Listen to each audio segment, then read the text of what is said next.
जब मैं छोटा होता था ना तो दूरदर्शन पर एक ऐड चला करती थी। मुझे पता नहीं आप लोगों में से कितने लोगों को पता होगा, लेकिन वो ऐड इस तरह से होती थी कि एक व्यक्ति होता था, वो एक लकड़ी उठाता था, उसे तोड़ता था, वो टूट जाती थी। फिर दूसरी उठाता था, उसे तोड़ता था, टूट जाती थी। उसके बाद वो 4-5 लकड़ियां इकट्ठी उठाता था, उन्हें रस्सी से बांधता था, फिर तोड़ने की कोशिश करता था, फिर वो नहीं टूटती थी। वो ऐड थी यूनिटी के बारे में कि जब भी कभी हमारा देश यूनिटी के साथ खड़ा रहेगा, साथ रहेगा, तब वो कभी नहीं टूटेगा। और ये देश के परिप्रेक्ष्य में बात नहीं हो रही है, ये कोई भी एक व्यक्ति, कोई एक परिवार, कोई एक देश जब भी कभी इकट्ठा रहेगा तो वो टूटेगा नहीं। ये एक सिंपल सी ऐड थी जो दूरदर्शन पे आया करती थी आज से 30 साल पहले। तो आज के समय में मैं इस तरह की कोई एड्स नहीं देखता हूं। आज के समय में आज का ये जो वीडियो है उसको बनाने का मतलब ये है कि unity is the only way, कि अगर हम यूनाइटेड रहेंगे as a nation, as a family, तो हमारा देश जो है ना वो कभी टूटेगा नहीं और हम कभी भी परेशान नहीं होंगे, क्योंकि एकता में बल है। कोई भी देश इकट्ठा कैसे रह सकता है? सबसे पहली चीज जो आपने ध्यान रखनी है ना वो ये रखनी है कि लिसन एंड ऑडिट। देखिए आज का डिजिटल युग है, इसमें हर एक आदमी जो है ना वो अपना लाउड स्पीकर लेके बोल रहा है। उसमें जो बुरी ताकत है, जो हमारे देश को इकट्ठा नहीं देखना चाहते, वो भी बोल रहे हैं। रोक तो आप किसी को नहीं सकते, सब बोलते रहेंगे। और एक बात ध्यान रखिए कि जो भी गलत लोग हैं, जो गलत करना चाहते हैं, वो बहुत जोर से बोलते हैं। मतलब अगर आप उनकी बात ना भी सुनना चाहें ना, तब भी वो इतनी जोर से बोलेंगे कि आपको अपनी बात सुनाएंगे।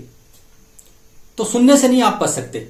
इसीलिए मैंने कहा कि लिसन एंड ऑडिट, कि आप सुनिए लेकिन उस बात को ऑडिट कीजिए, उस बात का तत्व निकालिए कि यार ये कहना क्या चाह रहा है। आपने लिसन एंड एक्ट नहीं करना है। वो आपको बोलेंगे कि मेरी बात सुनो और इस पर एक्ट करो, रिएक्ट करो। आपने वो नहीं करना है, आपने लिसन करना है और ऑडिट करना है कि यार ये बंदा ये जो बात बोल रहा है ये क्यों बोल रहा है, ये आगे बढ़ने की बात बोल रहा है या पीछे जाने की बात बोल रहा है।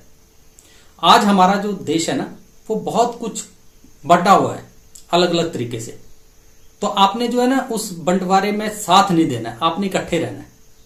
जब हम इकट्ठे रहेंगे ना तो हम ग्रो करेंगे। याद रखिए, जो भी आज आपको वर्ल्ड में कोई वर्ल्ड पावर्स दिखती हैं, किसी को भी ले लीजिए, ब्रिटिश को ले लीजिए, अमेरिकन को ले लीजिए, चाइनीज को ले लीजिए, वो कभी भी नहीं टूटे हैं, वो हमेशा इकट्ठे रहे। जो टूट जाता है वो बिखर जाता है। ये चीज ध्यान रखनी है आपने। तो आपने जो है लिसन एंड एक्ट नहीं करना है, आपने लिसन एंड ऑडिट करना है कि ये बंदा जोर जोर से चिल्ला रहा है तो ये मुझे क्या करने के लिए बोल रहा है, इसके बोलने का मतलब क्या है, इसका जो है वो पर्पस क्या है ऐसा बोलने का। और वो बातें जो है वो अनसुनी कर देनी है, आपने ऑडिट करनी है। उनमें अगर कोई विचार है तो रखो, नहीं तो बाहर फेंक दो। इसके बाद दूसरा होता है मेक योर आइडेंटिटी लार्जर, कि आपने जो अपनी आइडेंटिटी है, जो अपनी पहचान है, उसको बड़ा बनाना है। आज हमारा देश जो है ना वो जात पात में चला हुआ है पहले से, क्योंकि ये सिस्टम तो यहां था। तो आज भी बहुत से ऐसे लोग हैं जो जात पात को बहुत ज्यादा मानते हैं, खुद को बहुत दूसरों से सुपीरियर मानते हैं। ऐसे बहुत से लोग हैं जो नॉर्थ साउथ डिवाइड कर रहे हैं, ईस्ट वेस्ट डिवाइड कर रहे हैं। आपने इन सारी चीजों में नहीं फंसना है, अपनी आइडेंटिटी को लार्जर बनाना है कि हम एक हैं। जब हम इस तरह से रहेंगे ना तो हमें कोई तोड़ नहीं पाएगा। अपनी आइडेंटिटी को ह्यूमैनिटी के साथ जोड़िए, एज ए इंडियन जोड़िए, एज ए ह्यूमैनिटी जोड़िए। जब इस तरह से हम देखेंगे और करेंगे ना बात, तो हमारा जो कोई भी काम होगा वो बिल्कुल सही होगा, हमारा देश आगे बढ़ेगा, हम खुद आगे बढ़ेंगे। एक बात आपने याद रखनी है कि जो uncomfortable freedom is better than comfortable slavery. किसी व्यक्ति ने कहा है, मेरी लाइन नहीं है, कि आप फ्रीडम के साथ रहो, स्वतंत्र रहो, अगर उसमें परेशानियां भी है तो वो ठीक है, उन परेशानियों को मिलकर दूर करेंगे या किया जा सकता है। अगर आपको कोई कहता है कि आप गुलाम बन के रहो, लेकिन जो है वो इस तरह से रहो, आपको कंफर्ट सारा देंगे लेकिन गुलाम रहो, वो गुलामी अच्छी नहीं है।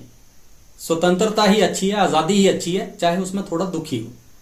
कम खा लेंगे लेकिन इज्जत के साथ खाएंगे, तो वो तब होगा जब हम इकट्ठे रहेंगे। तो कभी भी यूनिटी को मत छोड़िए। आज सोशल मीडिया पे यहां वहां बहुत सी ऐसी चीजें देखता हूं तो मुझे वो अपनी पुरानी बचपन की ना ऐड याद आ जाती है जो दूरदर्शन पे आया करती थी कि किस तरह से एक सिंपल सी एड से बहुत कुछ बताया करते थे और उनसे सीखते थे लोग। अब मैंने वो एड्स नहीं देखी उस तरह की, इसलिए आपको मैंने उस एड के बारे में बताया। मतलब ये कि यूनिटी के साथ रहिए, पूरा देश एक है, पूरे देश इस तरह से रहिए, एक होकर रहिए, इसी तरह से अपने परिवारों में भी एक होकर रहिए, फायदे में रहोगे।